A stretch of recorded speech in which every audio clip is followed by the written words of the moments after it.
Dieu, unis en trois personnes. Voici le mystère de la Trinité. Alléluia.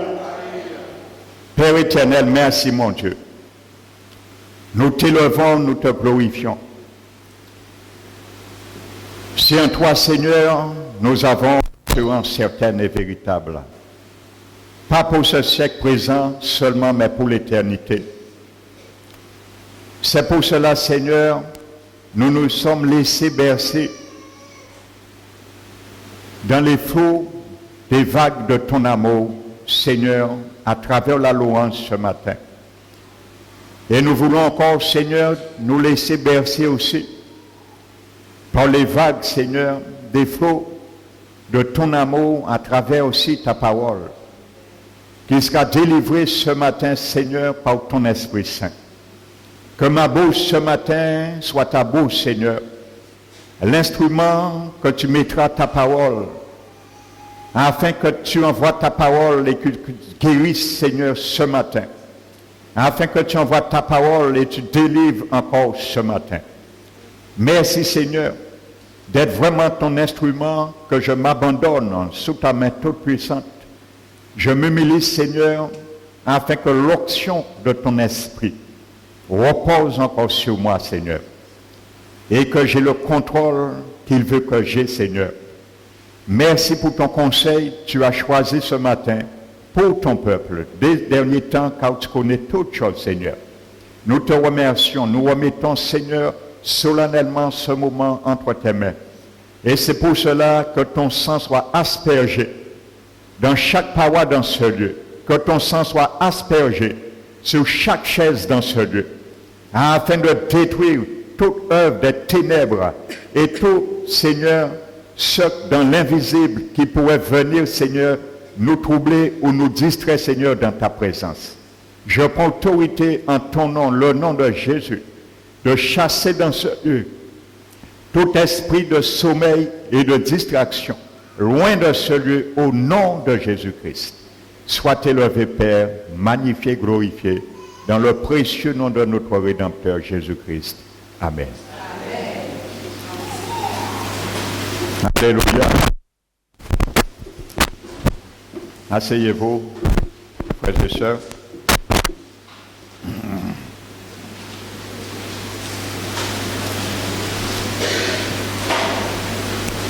Je vous bénis, ceux et celles que je n'ai pas salués. Donc soyez les bienvenus ce matin. Alléluia. Et dispose ton cœur et les oreilles ce matin, afin que nous puissions entendre ce que l'Esprit de Dieu veut que nous entendions. Alléluia. Afin que l'Esprit de Dieu nous fasse entendre ce qu'il veut que nous entendions. Pas ce que nous voulons entendre. Nous sommes d'accord? Alléluia. Amen. Donc si nous sommes d'accord, je peux prêcher. Alléluia. Eh bien, nous allons ouvrir la parole de Dieu dans le livre de Romains et le chapitre 14. Amen. Romains chapitre 14. Versets 10 à 13.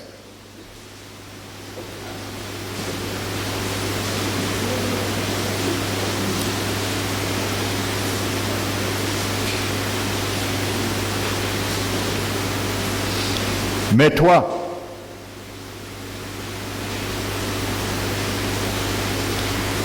pourquoi juges-tu ton frère? Ou toi, pourquoi juges-tu, méprises-tu ton frère? C'est ça que tu fais, mon frère, ma soeur? Non?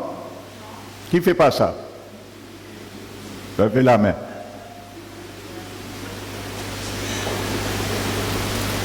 C'est vous seul qui le savez. Alléluia.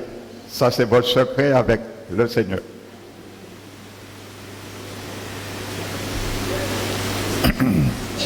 puisque nous comparaîtrons tous devant le tribunal de Dieu. Alléluia. Car il est écrit, je suis vivant, dit le Seigneur. Tout genou fléchira devant moi, et tout langue donnera gloire à Dieu. Ainsi, chacun de nous rendra compte à Dieu pour lui-même. Alléluia. Donc nous allons ce matin, comme je vous l'avais promis, parler du tribunal de Christ. Le lieu où chacun de nous, nous allons comparaître un jour. Pas pour le jugement.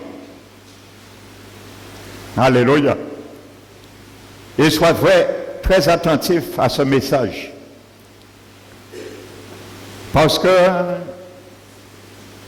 ce message, ce test a été tordu. A été tordu pour puiser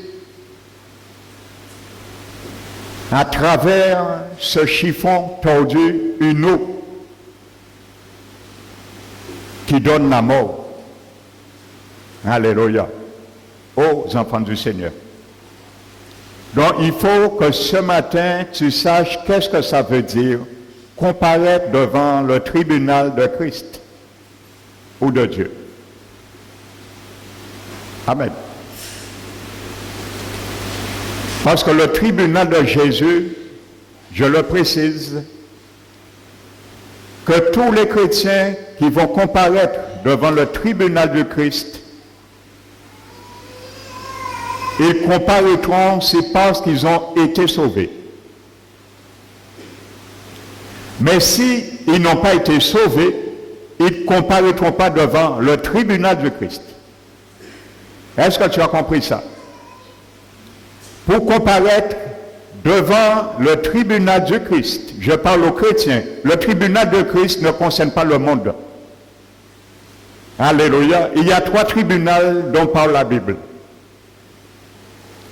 Il y a le siège élevé que la Bible appelle que Jésus sera assis lorsqu'il viendra juger les nations après la guerre d'Armageddon, comme nous l'avons vu. Ça, c'est un premier tribunal. Alléluia.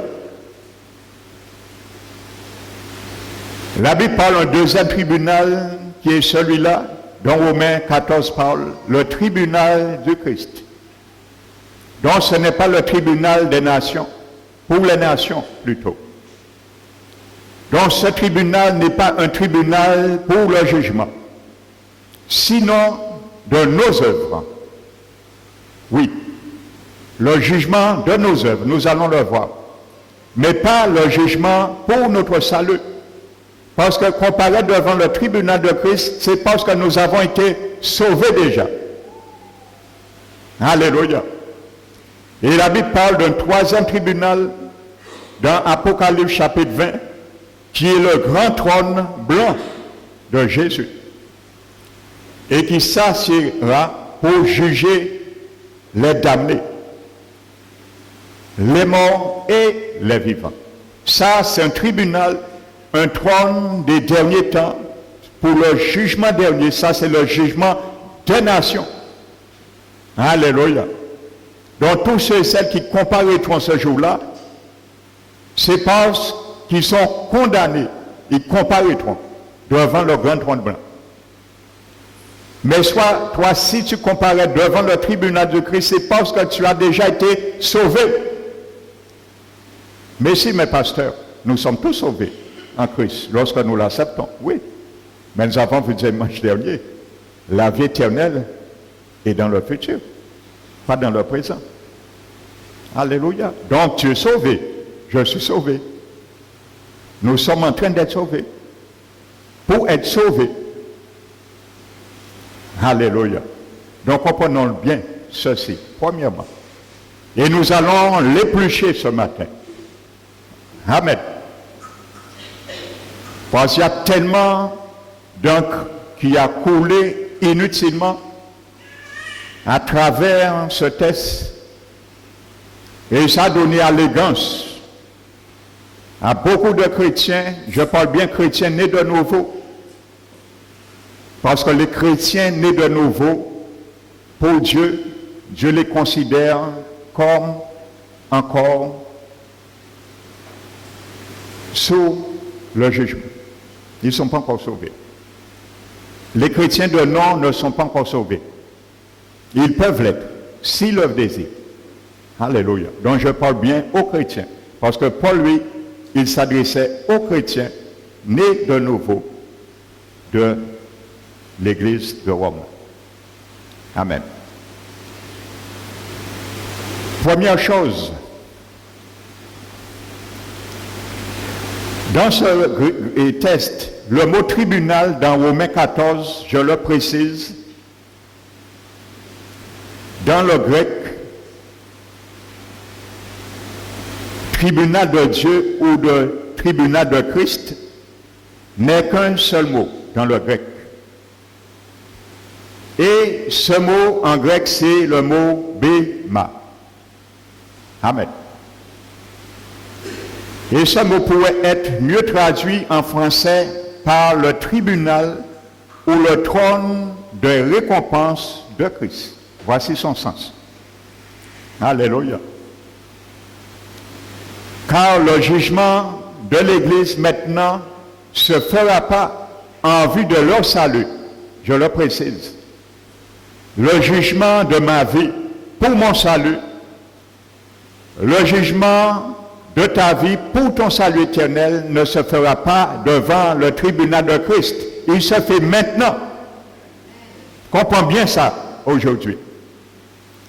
C'est maintenant que Jésus juge son Église. Alléluia. Ça veut dire que si tu vis intentionnellement, inlassablement, volontairement dans la rébellion, dans la désobéissance, dans l'insoumission, dans le péché, si tu meurs, tu hériteras l'enfer. Tu es déjà jugé. Donc le jugement de l'Église se fait maintenant, pendant notre vivant. Alléluia.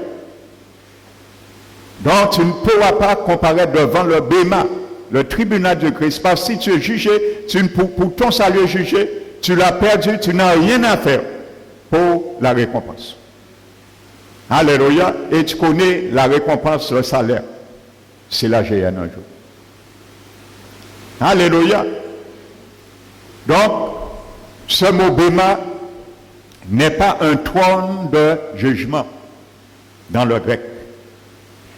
Et ce mot est sorti d'une histoire qui existait à l'époque que Paul parlait et écrivait ses épîtres.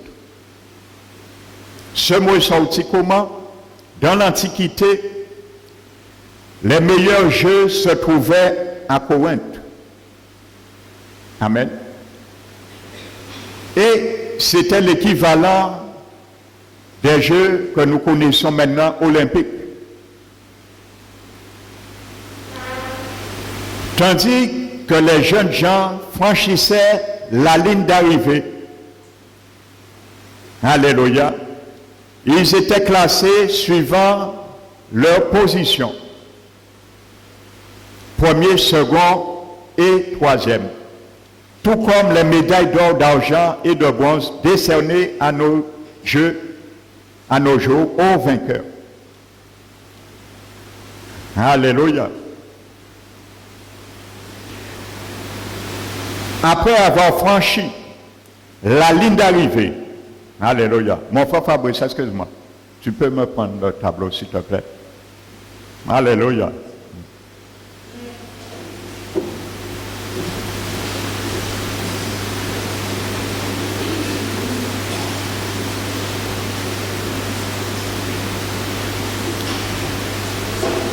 Alléluia.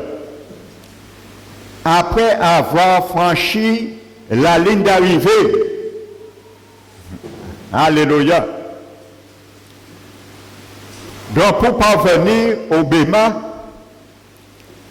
les athlètes devaient parvenir à la ligne d'arrivée.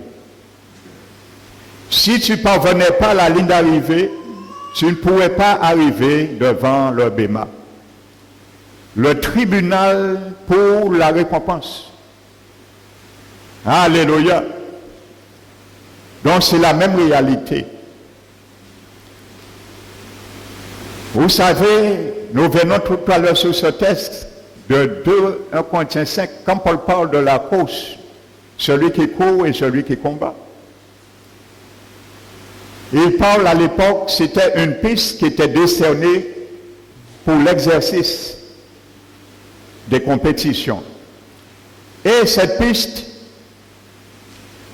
mesurait 185 mètres. C'était le parcours qu'il fallait à l'époque. Donc il faut savoir, et spirituellement, si je le décris comme ça, devant le bema, tu as au moins 185 mètres spirituellement à courir. Alléluia. Avant d'arriver là. On va appeler ça le bema. Bema veut dire tribunal du Christ. Là, il donne les récompenses. Je le précise, ce n'est pas un trône pour juger le salut. Les récompenses uniquement. Ça veut dire qu'il y a certains chrétiens, dès que tu vas arriver là, de toute façon tu es sauvé. Ce qui fait la différence, là, devant le bema, soit en plus d'être sauvé, garder ton salut, tu auras une récompense, ou tu n'auras pas de récompense, mais tu garderas quand même ton salut. Alléluia. Est-ce que c'est bien compris? Donc là, il ne s'agit pas de jugement du salut. Le jugement de ton salut se fait maintenant de ton vivant. Alléluia. Parce qu'il est marqué, Dieu juge son Église. Alléluia. Donc, nous devons partir là. Et toi et moi, nous avions eu un jour l'opportunité de prendre l'arène, de courir un jour. En vue de nous trouver là un jour. Et c'est là Jésus, je vais l'écrire. C'est là que Jésus nous attend. Alléluia. Tu sais, tout ce qui se passe là n'intéresse pas Jésus. Ce qui l'intéresse, c'est là. Nous pouvons parler, nous pouvons dire ce que nous voulons faire ce que nous voulons. Ça n'impressionne pas Jésus. Tant que nous sommes là, c'est là que s'intéresse Jésus. Alléluia. Je vais revenir sur cela. C'est pour ça que j'ai mis le tableau. Alléluia. Je continue. Et je prendrai les versets à l'appui. Donc, à ce moment, alléluia, après avoir franchi la ligne d'arrivée, les vainqueurs se dirigeaient vers le bema et se tenaient devant le roi, étant assis sur le trône des récompenses. Alléluia. Donc le roi qui régnait était assis sur un trône et les coureurs qui franchissaient la ligne d'arrivée se trouvaient devant ce roi. Voici l'origine, je vous explique que sortit ce mot, bema, tribunal du Christ. Alléluia. Et ce n'est pas pour rien l'Esprit Saint a inspiré ce mot. Donc, c'était un siège où était assis le roi. Notre roi, c'est Jésus. C'était un siège très haut et la tête des vainqueurs était presque au même niveau que les genoux du roi. Alléluia. Donc le siège était très haut. Imagine-toi que Jésus est assis sur le siège et nous venons, notre tête arrivait à la hauteur au niveau des genoux du roi. Alléluia.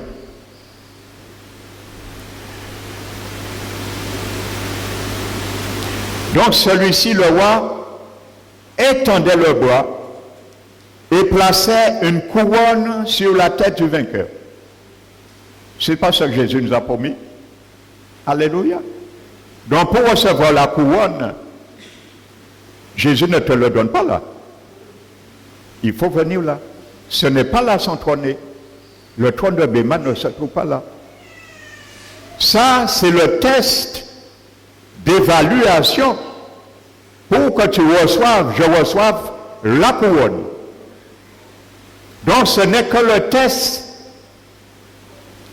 le champ d'application pour mon évaluation en vue de recevoir la récompense. Alléluia. Donc, il déposait, plaçait une couronne sur la tête du vainqueur. La couronne était faite de feuilles d'olivier à l'époque. Mais elle représentait beaucoup plus. Elle signifiait que l'homme et sa famille étaient exempts d'impôts durant toute leur vie. Alléluia. C'est une couronne faite d'olivier, mais ça avait une grande signification. Alléluia. Donc, ils étaient exempts d'impôts toute leur vie. Et c'est ça que Jésus veut aussi. T'exempter de tout ce que tu dois. À travers ta vie, tu es exempté pour l'éternité. Il n'y aura plus de jugement et plus de condamnation sur nous ce jour-là. Ils étaient aussi nourris, vêtus et instruits aux frais de l'État pendant toute leur vie. Alléluia. Donc ce n'est pas pour rien que Dieu a pris cet exemple. C'est ce qu'on appelle le Béma.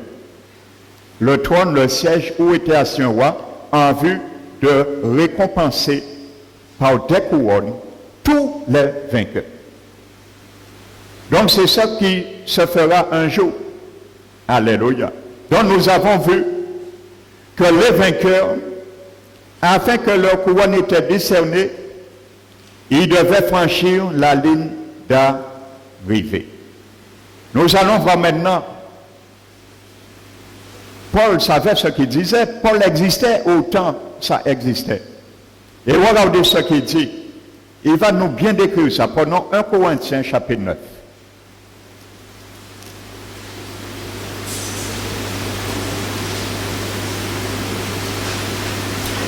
1 Corinthiens chapitre 9 et verset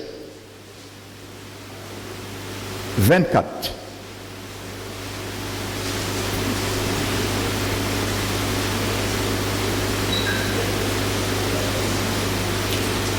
L'apôtre Paul qui parle encore. Il dit aux chrétiens nés de nouveau, ne savez-vous pas que ceux qui courent dans le stade courent tous? Mon frère, ma soeur, Paul qui parle, il courait dans le stade avant de remporter sa couronne. Et nous allons voir, Paul savait à quel moment il était arrivé. Paul est déjà arrivé, lui. Nous ne sommes pas encore arrivés. Mais Paul nous a laissé les traces. Alléluia. Paul dit, ne savez-vous pas que ceux qui courent le stade, voici le stade. Alléluia. Nous pouvons le présenter, je l'ai fait d'une manière droite, mais nous pouvons le représenter également, comme nous savons, le point de départ et le point d'arrivée. Il y avait 185 mètres à l'époque. Donc, considère, tu as 185 mètres et spirituellement à faire aussi. Tu n'as pas 180, 184, tu as 185. Considère-le spirituellement. Et nous allons considérer cette longueur, c'est quoi? Amen. Donc, tous ceux qui courent, Le stade court tous, mais un seul emporte le prix. Alléluia. Est-ce que Paul dit qu'il y a un seul chrétien sauvé? Non. Paul vise individuellement. Alléluia. Ça veut dire, il ne parle pas de course de relais. C'est chacun pour soi dans cette course. Ne savez-vous pas que tous ceux qui courent au stade courent tous, mais un seul emporte le prix? Alléluia. Donc nous tous, nous prenons le point de départ là. Là. Alléluia.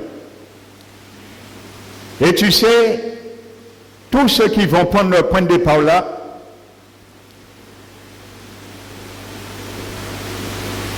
ils ont des aptitudes, comment dirais-je, communs, des points communs. Pour être qualifiés déjà pour courir là, nous avons tous les mêmes points communs. Alléluia. Égal en vue de remporter la victoire. Personne ne dira celui-là est plus grand que moi, il est plus haut, je suis plus petit, il a le plus gros cuisse, il est spirituellement que moi. Non, nous avons tous les mêmes aptitudes. Alléluia. Ça veut dire que toute personne, ça n'intéresse pas le monde, ça intéresse les chrétiens nés de nouveau. Le monde est là. Alléluia. Ça veut dire que tous nous partons là, nous sommes tous nés de nouveau. Nous avons tous reçu l'Esprit Saint. Nous avons tous été scellés du sceau. Alléluia. Et Dieu nous demande à travailler, à nous efforcer, frères et sœurs, à affermir notre élection. Nous tous, nous avons ces points communs. Alléluia. Donc continuons.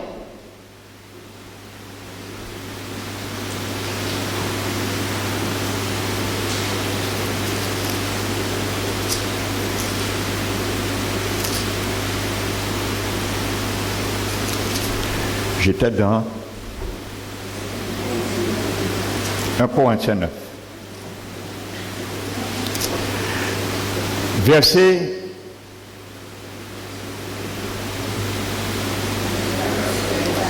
24. Paul continue. Mais qu'un seul emporte le prix. Courez de manière à le remporter. Donc il ne dit pas cours. Il dit un seul le remporte, mais il dit tout le monde doit courir quand même. Même c'est un seul qui l'emporte. Donc comprenez bien ça. C'est individuel. Alléluia. Tous ceux qui combattent s'imposent toute espèce d'abstinence. Alléluia. C'est la même réalité. Parce que c'est le même but à atteindre. Considère ton combat aussi là. Alléluia. Paul nous dit que tous ceux aussi qui combattent s'imposent toute espèce d'abstinence. Alléluia. Ils s'imposent. Ce n'est pas l'Esprit Saint qui va l'imposer pour toi, ni pour moi. De certaines choses que tu dois t'abstenir. Alléluia. Donc c'est un effort, une évaluation personnelle. Là, l'Esprit Saint ne le fera pas pour nous. Alléluia.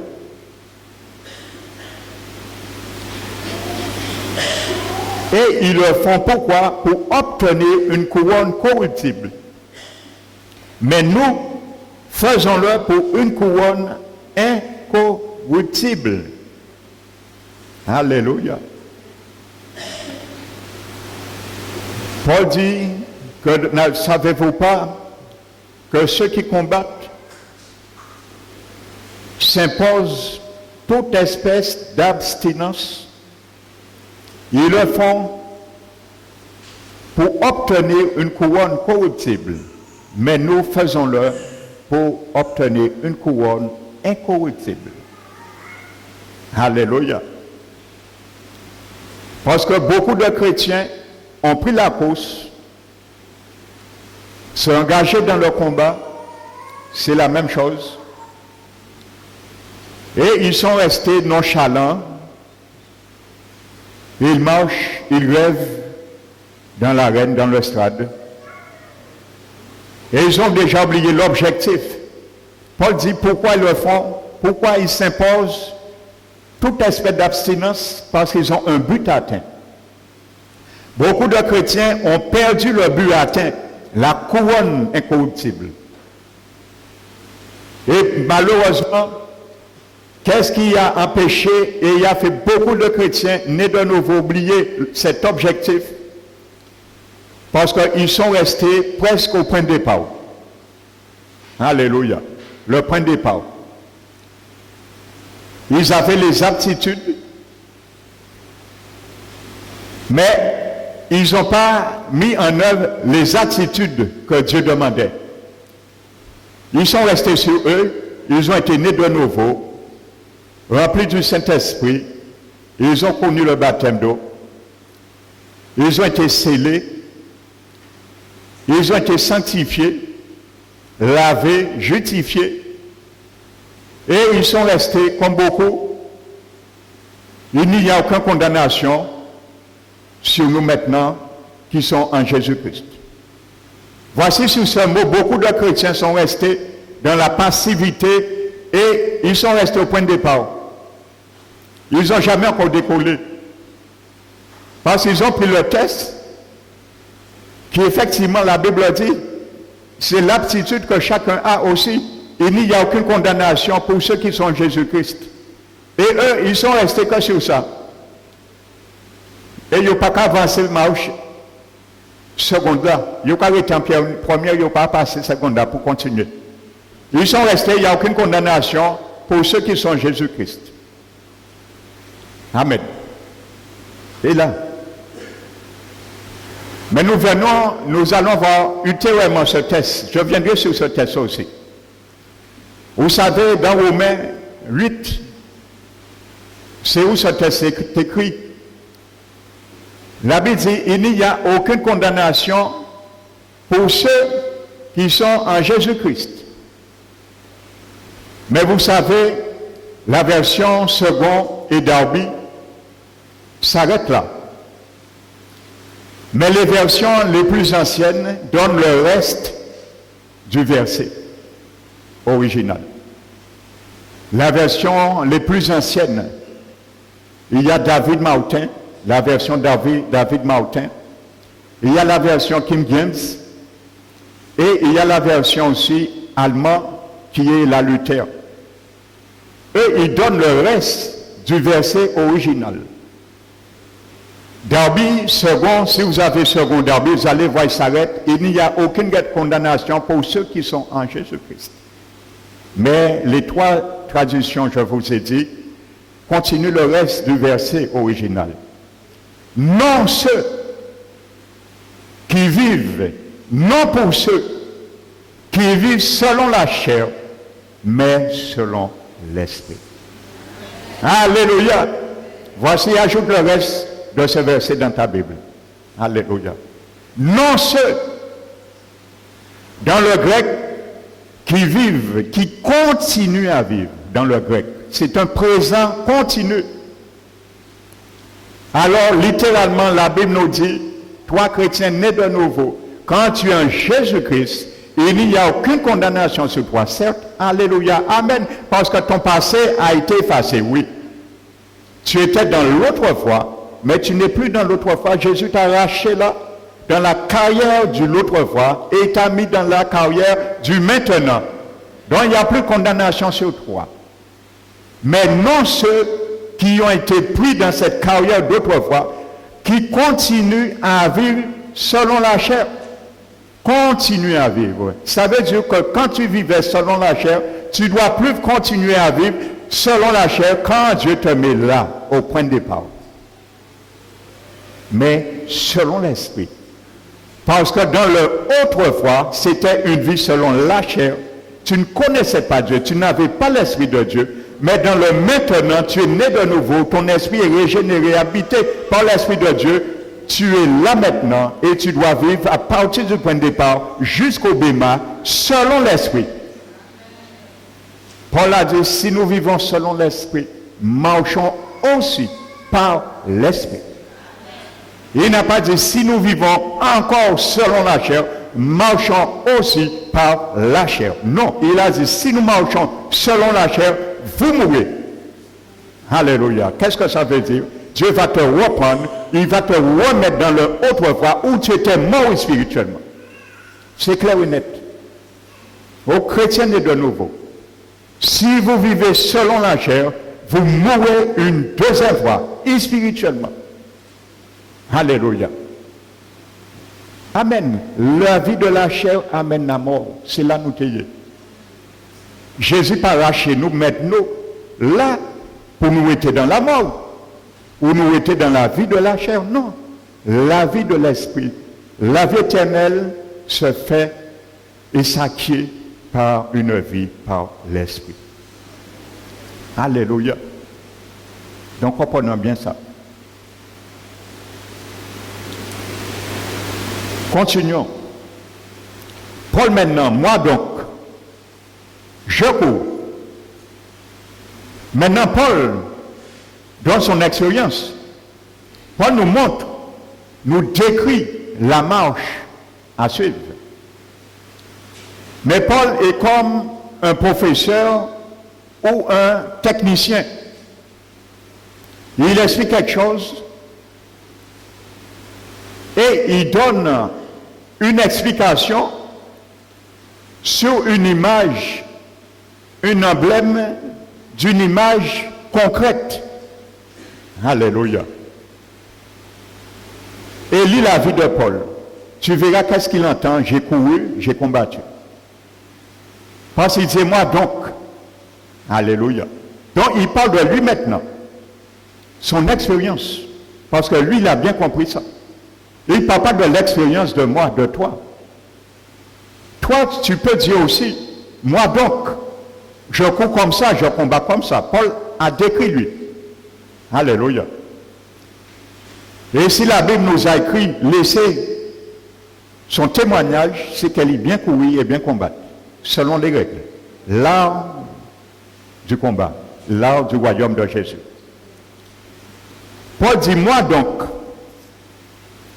je cours non pas comme à l'aventure. Parce qu'il y a beaucoup qui ont oublié l'objectif. L'objectif. Donc ils courent à l'aventure. Alléluia. On les double. On perd certains de vue, mais ils sont à l'aventure. Alléluia. On est dans le royaume de Jésus, mais on gobe encore les choses du monde. Donc on est à l'aventure. On est dans l'église du Seigneur, on guette, on convoite les modes du monde, les choses, les loisirs du monde, les choses du monde. Alléluia. Donc on court à l'aventure. Amen. Les choses du monde.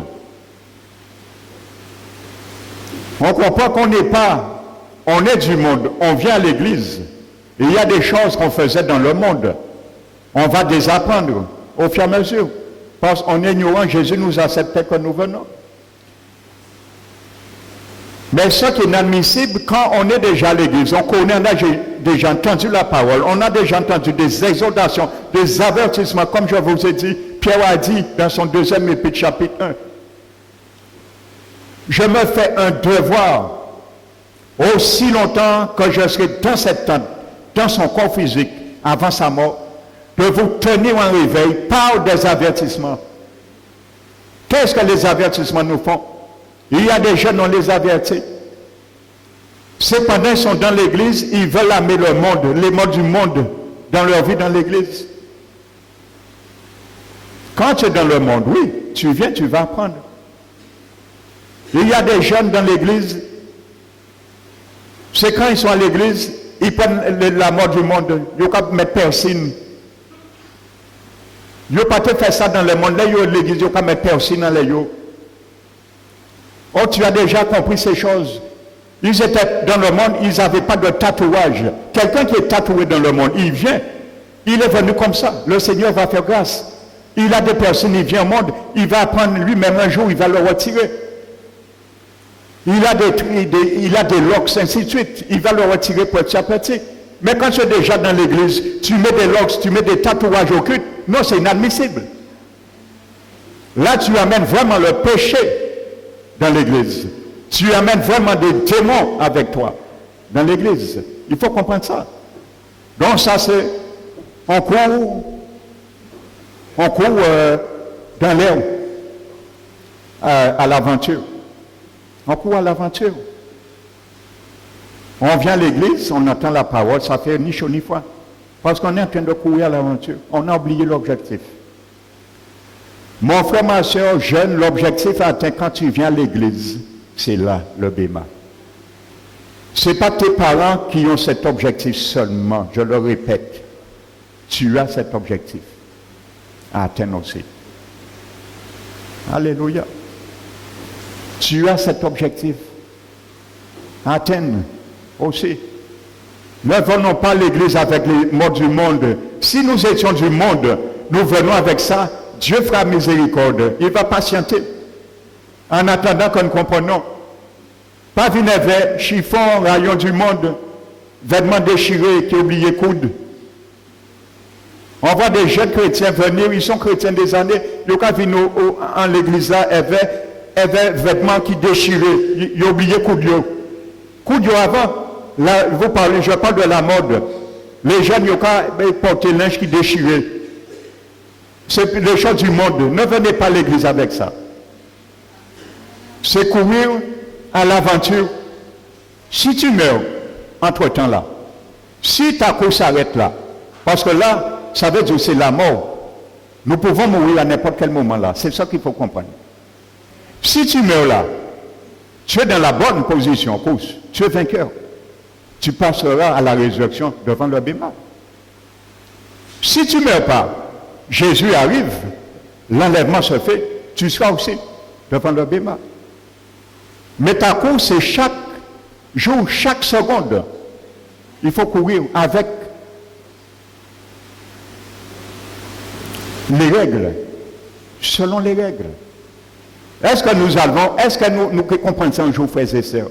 Les jeunes, ouvrez vos oreilles ce matin. Ouvrez vos oreilles. Parlez au monde. Là, vous avez essayé d'introduire dans ces bitins-là, ça parlez, disons pas qu'à faire ça, pas peur, qu'à faire ça. Vous avez pas d'autre coup. Là, vous avez dit faire menace, ou quoi, vous venez avec grand frère, moi. Vous avez dit qui n'ont à grand frère, il a crié Jésus-Christ de Nazareth. C'est ça qu'on faisait avant. Lorsqu'on nous frappait, on disait qu'il venait grand frère, moi. Celui qui nous a frappé à l'école, c'était ça, le slogan. Il commençait à trembler. Parce qu'il ne sait pas qui est son frère. C'est comme ça se passait. Ou bien qu'il venait grand frère, moi, pour les filles. C'est comme ça le slogan à l'époque. Alléluia. Lorsqu'on frappait entre camarades, un était plus fort, il n'a pas résisté. Qui disait qu'il venait grand frère, moi, bien qu'il venait papa, moi. Il répond. Tu dis, je viendrai avec mon grand frère. Et je qui est mon grand frère, là, et un papa. Ou pas payer, ben non, c'est Jésus-Christ. Alléluia. Jésus-Christ défendra ta cause. Alléluia. Amen. Nous sommes dans les temps de la fin, frères et sœurs. Alléluia. Prenez conscience de cela. Vous avez besoin de briller en enfer. Vous rigolez dans l'enfer, je leur dis, jouez flamme à difficile. Pas jouer flamme à l'enfer. Ça n'a pas qu'à rigoler, c'est l'éternité. Hein.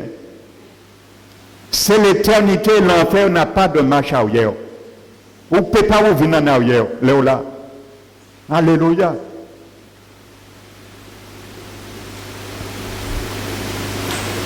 Je cours non comme à l'aventure. Je frappe non pas comme battant l'air, inutilement non. Il ne s'épuise pas inutilement dans l'air, à taper dans l'air, non. Il touche une cible lorsqu'il frappe. Alléluia. Tout ce qui l'empêche d'avancer, il les frappe parce que ça fait partie de la cause. Alléluia.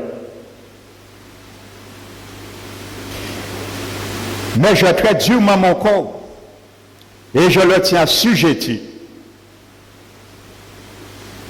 Esclave. Alléluia. Nous devons assujettir la chair. Il faut être une esclave de la marche de l'esprit. Et non l'inverse. Parce que la chair, quand il domine, il prend le dessus. Nous, on est esclave de lui. Comme nous étions avant. Alléluia. Et à ce fait, on ne voit aucune différence entre un sauvé et un non sauvé. Il n'y a aucune différence parce que c'est ça que nous étions avant. Alléluia. Je le tiens assujetti de peur d'être moi-même désapprouvé après avoir prêché aux autres. Alléluia. Donc Paul parle de son expérience. Il dit, lui, il court aussi, hein. Il a les mêmes aptitudes que tous les chrétiens. Mais lui dit, lui, il a choisi une technique pour parvenir là. Il dit, lui, il ne court pas, il donne son expérience, il dit, il ne court pas à l'aventure. Alléluia. Il dit, il ne bat pas dans l'air quand il combat. Mais il dit, pour cela, il a assujetti son corps. Il le traite durement afin de ne pas être rejeté. Alléluia. Désapprouvé. Vous savez, le mot qui est traduit dans désapprouvé dans le grec, c'est adokimos. Ça veut dire disqualifié, rejeté. Paul dit de peur, il ne soit disqualifié et rejeté. Alléluia. Il y a un autre mot qui est similaire, mais on retire le préfixe qui est devant A. C'est un préfixe privatif dans le grec A, et qui dokimos. Au lieu adokimos, c'est dokimos. En retirant le préfixe privatif, ça veut dire ce préfixe, quand il est retiré dans le mot, il prive le mot d'une chose. Alléluia. Et lorsqu'on retire le préfixe privatif A devant ce mot, il a le sens de éprouver. Donc Paul, l'Esprit de Dieu, a inspiré avec le préfixe privatif. Ça veut dire qu'il sera disqualifié. Alléluia. Adokimos pour l'employé. Nous allons dire, oui, il sera disqualifié pour sa récompense. On peut le prendre comme ça aussi, mais pas pour son salut. De toute façon, les deux sont pris en cause. Parce que de toute façon, si tu es venu là, c'est parce que tu as été qualifié. Alléluia. Si tu es disqualifié, tu ne vas pas franchir là. Et Paul même va l'expliquer plus loin. Alléluia. Nous allons le voir. Prenons 2 Timothée.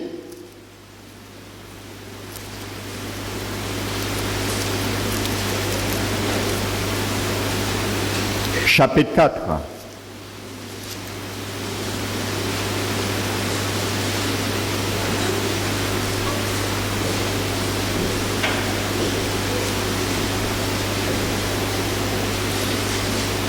Je souligne que le tribunal du Christ, je vous avais dit, certains pensent que c'est au ciel que ça va se passer.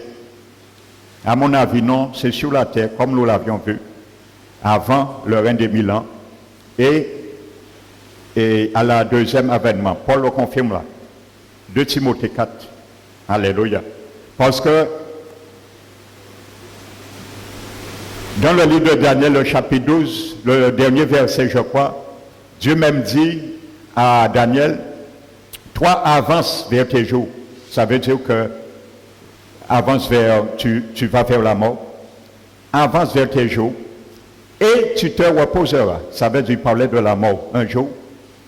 Et il dit, tu seras debout et tu auras ton héritage en ce jour-là. Alléluia. Donc il parlait le jour de la résurrection et le jour de le tribunal de Christ. Regardez verset, parce que pourquoi il y a d'autres versets qui mêlent vers ça. Paul dit dans le verset 1, je t'en conjure devant Dieu et devant Jésus-Christ qui doit juger les vivants et les morts, et au nom de son avènement et de son royaume. Alléluia. Donc l'avènement là ne s'agit pas de l'enlèvement, mais de sa deuxième venue et son royaume. Alléluia. Et c'est après qu'il parle de récompense. Alléluia. Amen. Donc ce qui nous intéresse, Paul, regardez ce qu'il dit pour bien montrer. Verset 6, car pour moi, il parlait à Timothée. Ça vaut la peine, pendant nous y sommes frères et sœurs, regardez ce que Paul dit à Timothée. Je vous avais dit qu'un contingent chrétien avait déjà quitté, abandonné Paul. Et il avait peur que Timothée déserte aussi, abandonne la bataille. Il le booste. Il dit à Timothée, verset 2, prêche la parole, insiste en toute occasion, favorable ou non. Des fois, nous ne pouvons pas prêcher parole là, parce que ça qui fait mal, ça qui est dérangé, ou ça qui mène problème si nous. Mais nous pas ni les choix. Jésus dit prêcher en toute occasion, favorable ou défavorable. Alléluia. Je me rappelle quand je prêchais sur Chrétien FM, j'ai prêché 5 ans sur cette radio, comme vous le savez. Je portais des enseignements, des auditeurs, des auditrices m'appelaient. Ils me demandaient si je n'ai pas peur pour ma vie. Beaucoup me l'ont posé. J'ai dit non, je n'ai pas peur pour ma vie. J'ai dit l'évangile n'a jamais arrangé quiconque.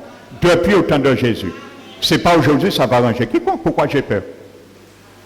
L'abbé dit de prêcher l'évangile favorable ou défavorable. Alléluia. Quand Paul prêchait, les apôtres prêchaient à l'église primitive, ils disaient vous-même jugez selon vous. S'il est favorable, obéissez aux hommes qu'à Dieu. Jugez vous-même. Mais on peut empêcher-moi de parler de Jésus. Faites ça, c'est à vous de juger. Mais jugement, moi, j'ai fait. Moi, c'est prêcher l'évangile, favorable ou défavorable. Qui ça arrange, ce qui a dérangé? Alléluia.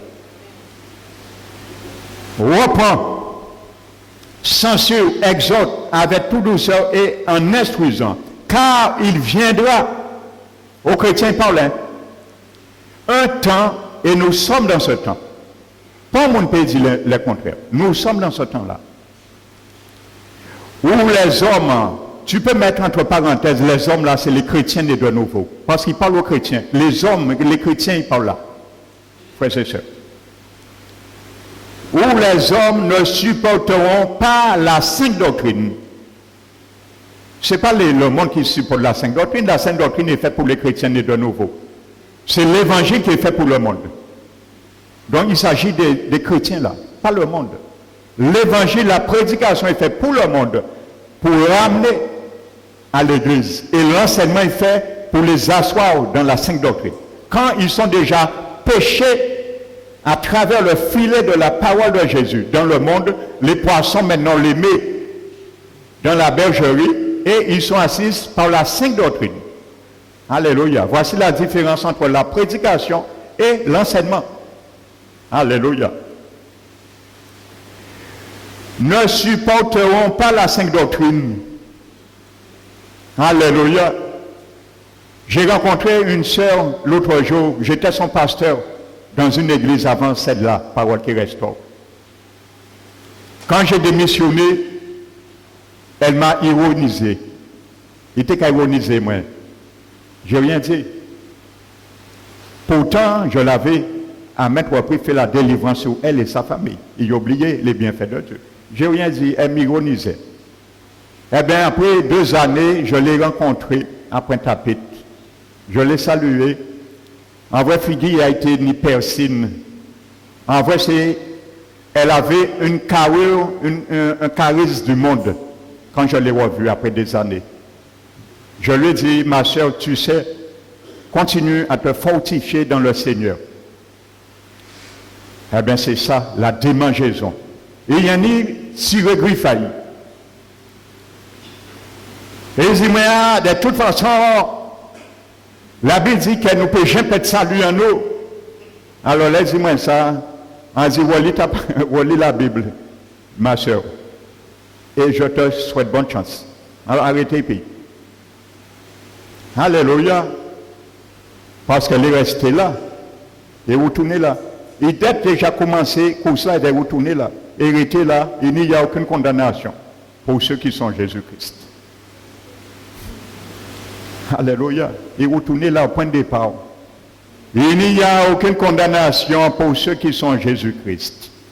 Mais si tu as la version King James, David Martin ou la Luther, il était vrai non pour ceux qui continuent à vivre selon la chair, mais ceux qui continuent à vivre par l'esprit. C'est clair. Continue à vivre. Alléluia. Tu as pris le départ. Tu continues. Alléluia. Donc nous vivons ça. Ne supporterons pas la sainte doctrine. Ça dérange. Et je peux vous dire, Dieu m'a déjà montré à maintes reprises, si vous savez comment cette église, Parole qui restaure, a gêné Satan, vous ne pouvez pas imaginer ça. Alléluia. Et c'est pour ça que je me tiens debout. Parce que, en cas, tiens-moi devant. Alléluia. Parce que cet ministère dérange le diable. Son royaume est dérangé. Alléluia. Il y a des satanistes qui ont déjà dit aux gens en connaître pasteur aux autres. Ils ne pas connaître moi en personne. Pourquoi ils connaissent lui? Alléluia. Il y avait une rage qui disait ça. Parce que des démons même, j'ai dit mon ici, que le pasteur Manuel faut Riley, parce qu'il a chassé tout démon à Satan. Des démons qui ont dit ça. Pas un sataniste, des démons.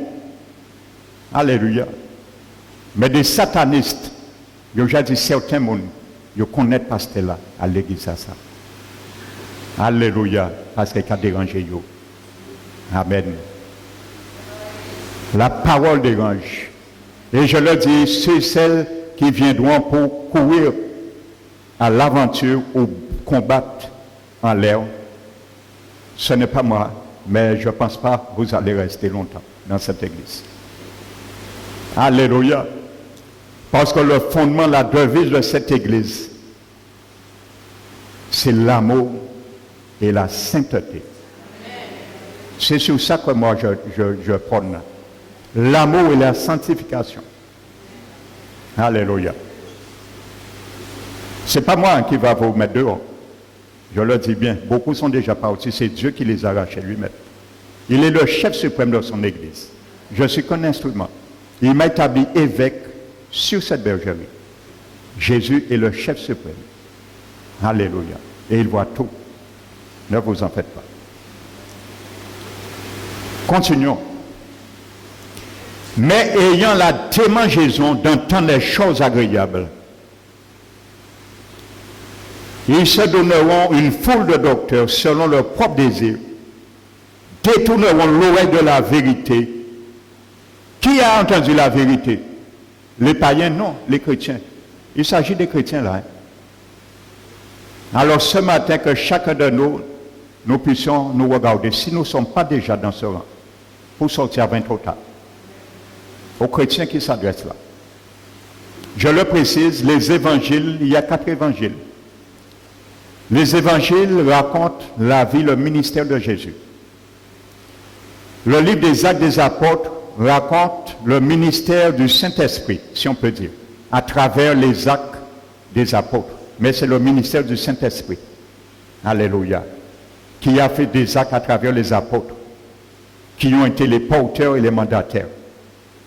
Mais les épîtres ont été écrits pour les chrétiens.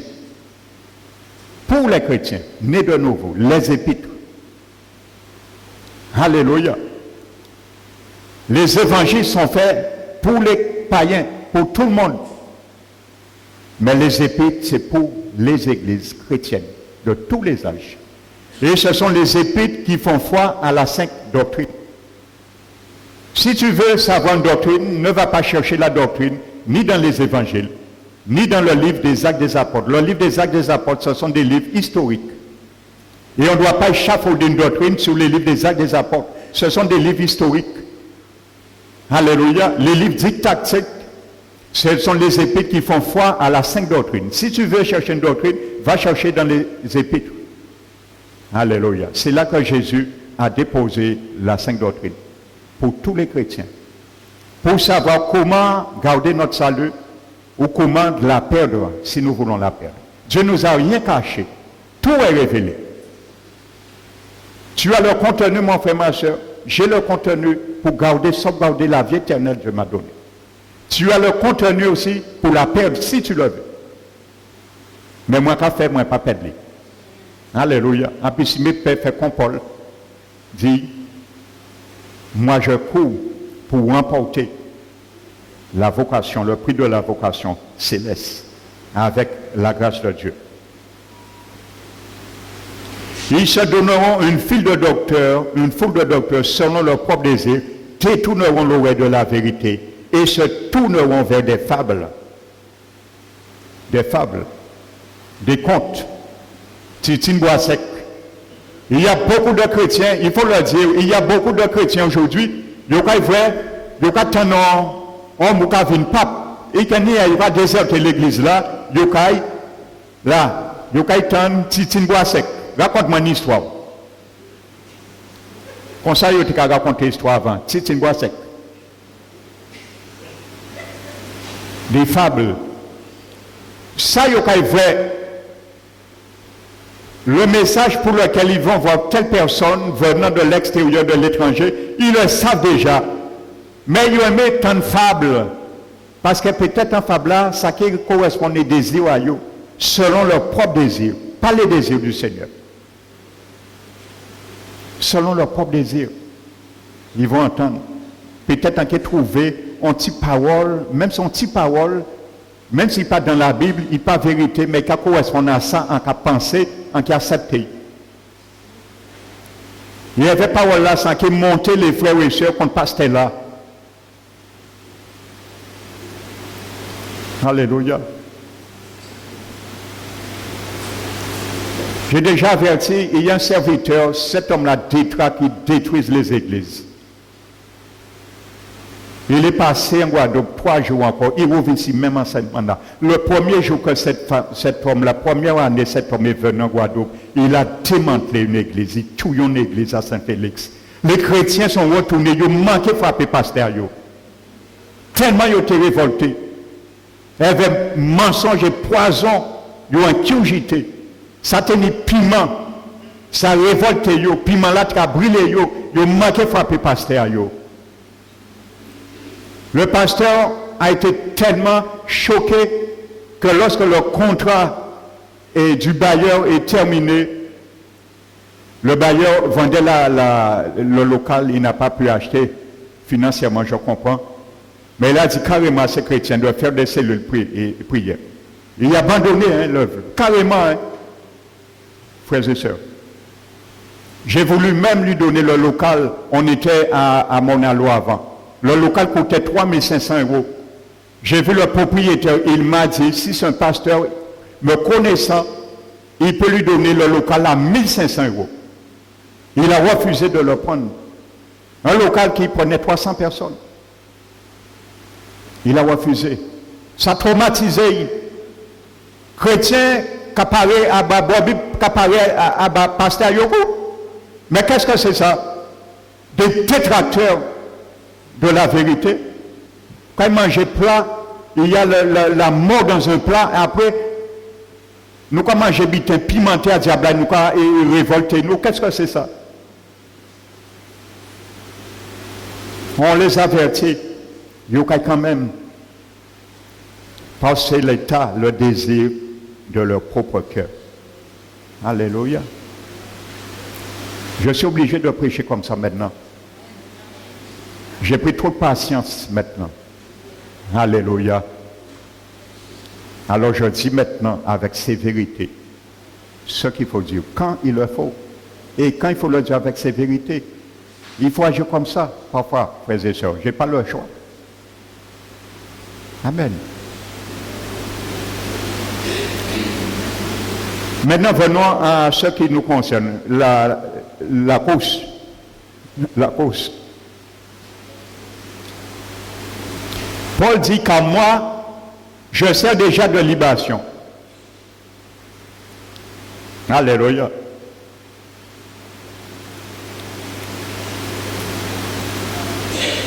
Et le moment de mon départ approche.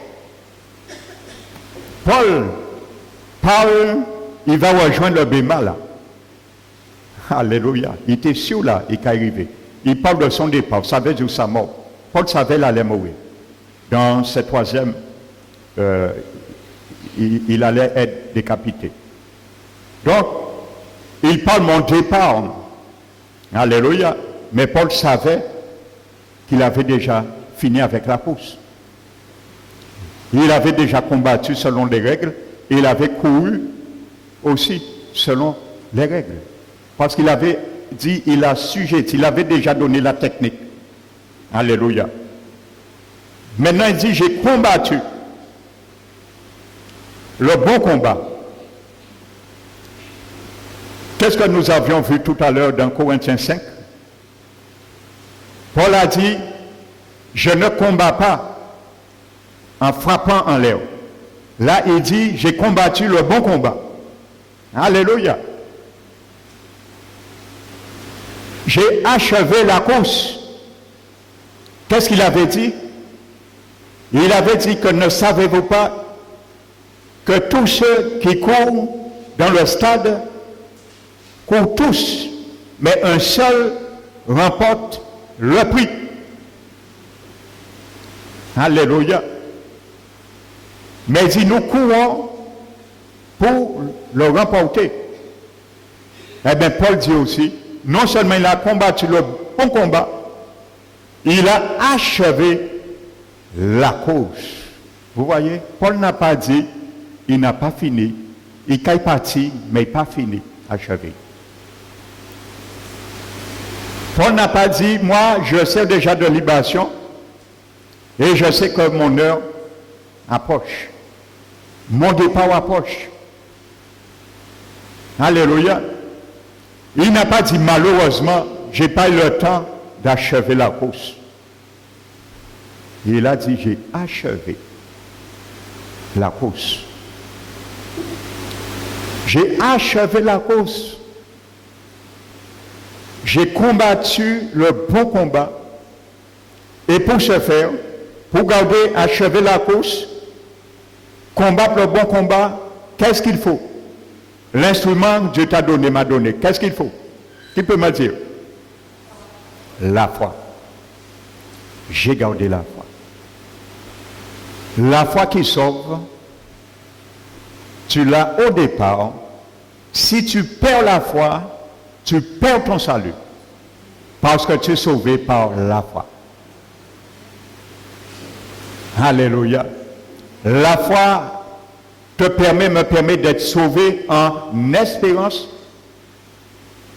Mais si je ne vois pas encore ce que j'espère avec mes yeux physiques, je l'attends par la foi en persévérant.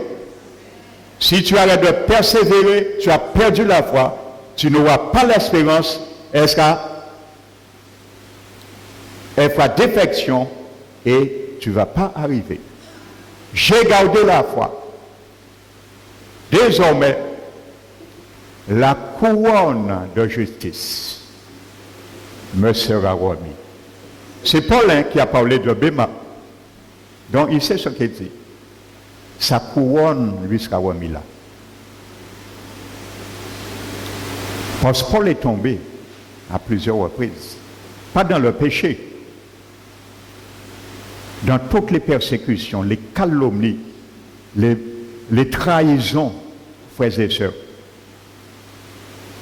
Il n'y a pas d'apôtres qui ont vécu plus que Paul a vécu. Il a dit, c'est un homme qui a porté les marques de la souffrance de Jésus, frères et sœurs. Et il a dit, la couronne lui sera remise, parce qu'il a achevé la course. Pas avant. Pourquoi il a parlé de récompense? Parce qu'il a achevé. Il a fait les 185 mètres.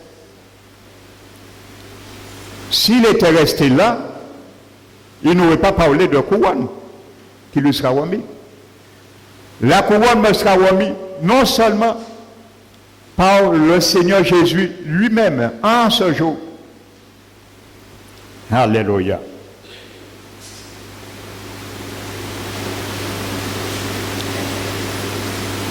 La couronne de justice plutôt m'est réservée. Alléluia. M'est réservée. Tu vois mon frère, ma soeur, réservée. Comme la vie éternelle t'est réservée, mais réservée. Et il dit, le Seigneur, le juste juge, me la donnera dans ce jour-là. Et non seulement à moi. Alléluia. Dans ce jour-là, ça ne veut pas dire que dès qu'il mourra, non.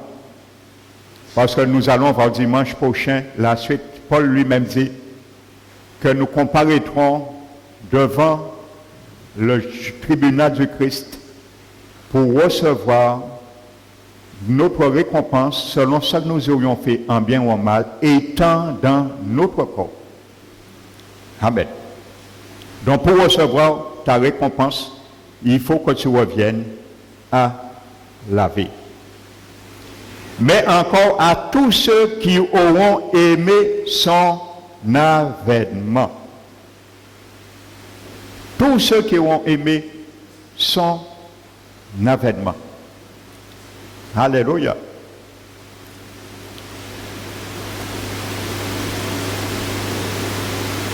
Donc, je le répète, pour conclure ce matin, tous les chrétiens ont un point de départ.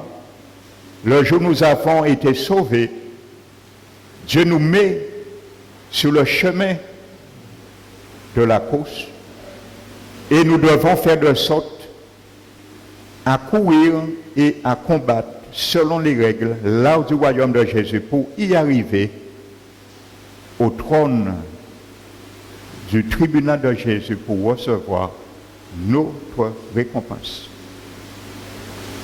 Alléluia. Donc, nous sommes sauvés là, nous sommes en train de sauver pour être sauvés. Voici l'équation du royaume de Jésus. Il y avait une femme, elle nous avait visité, on était à Terrasson. Ça faisait 20 ans qu'elle était convertie. Elle était dans une autre église, je ne vais pas nommer nos noms. Elle était passée nous visiter. Et ce jour-là, j'avais fait mention de cela, l'équation. J'avais dit, un chrétien est sauvé et en train d'être sauvé pour être sauvé, comme ça. Nous sommes sauvés, nous sommes en train d'être sauvés pour être sauvés. À la fin, elle m'a vu, elle était fâchée. Elle m'a dit, oui, pasteur, tu as dit quelque chose, je ne suis pas d'accord. La Bible ne dit pas ça. J'ai dit quoi? Elle m'a dit, oui, vous avez dit, on est sauvé, on est en train d'être sauvé. Lorsqu'on est sauvé, on est bien sauvé. Je lui ai dit, oui, tu es sauvé, certes.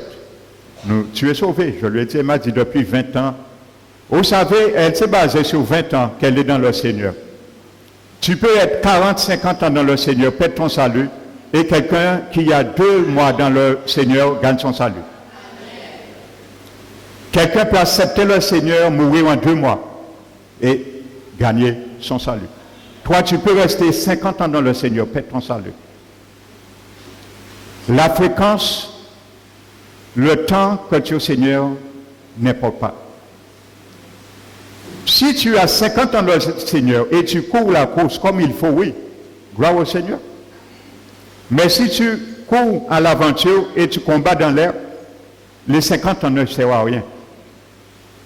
Parce que pour Jésus, tes 50 ans, tu es là. Pour Jésus. Alléluia. La Bible dit, Dieu ne considère pas ce qui frappe aux yeux de l'homme. Alors je lui ai dit, vous savez, oui, on est sauvé, certes, tu es sauvé.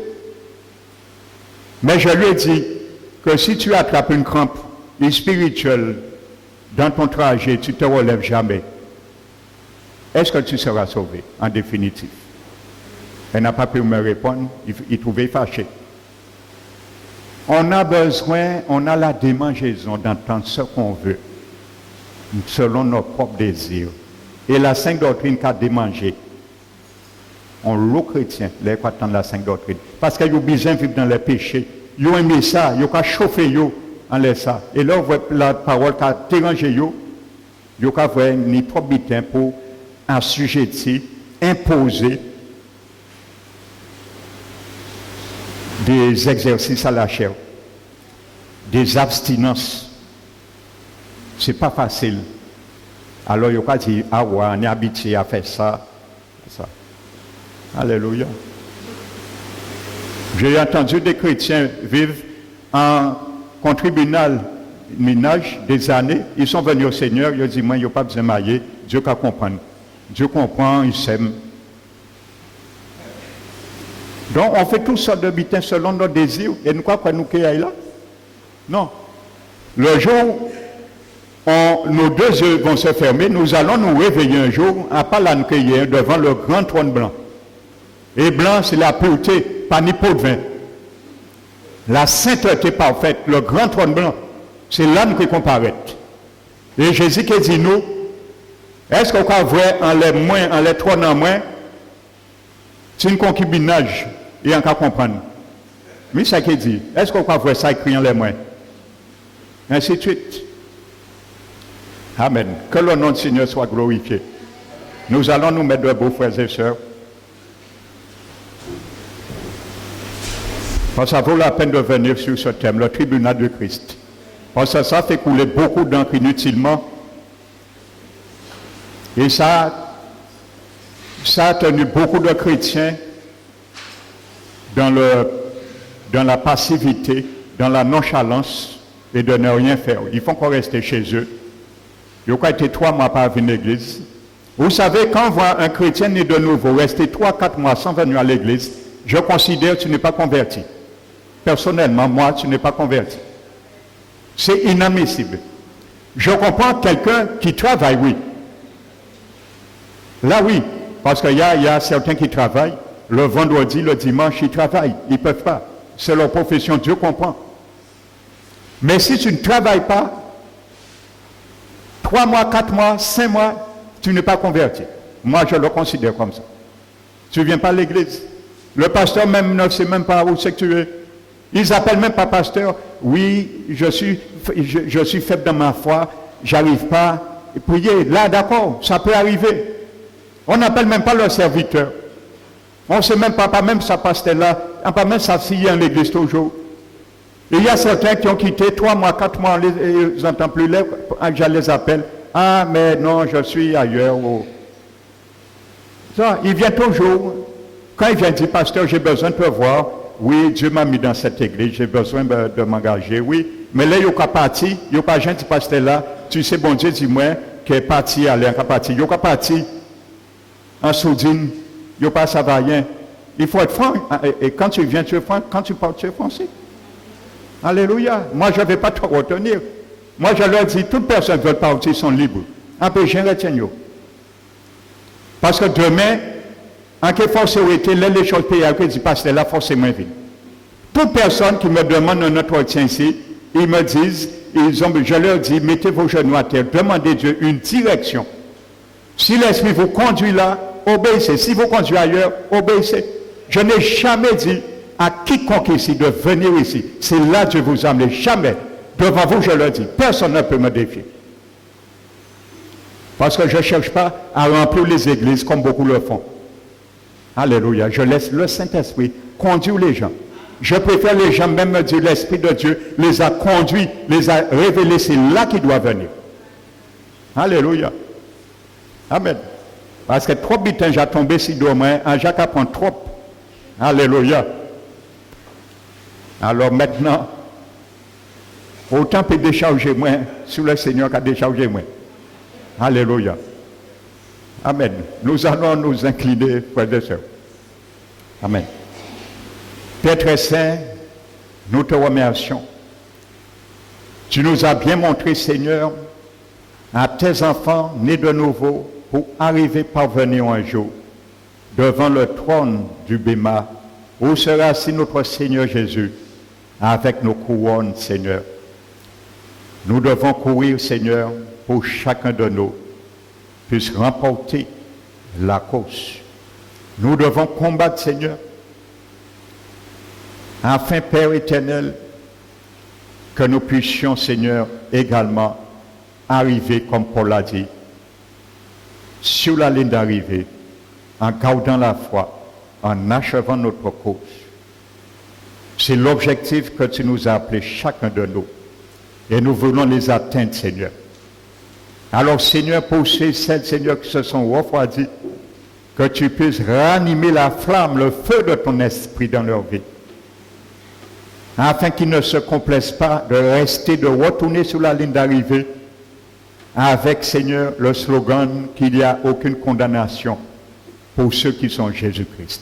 Mais montre leurs yeux spirituels, loin les Seigneur, pour qu'ils voient aussi, non seulement ceux qui continuent à vivre selon la chair, qu'il n'y a pas ces condamnations, mais ceux qui vivent selon l'Esprit.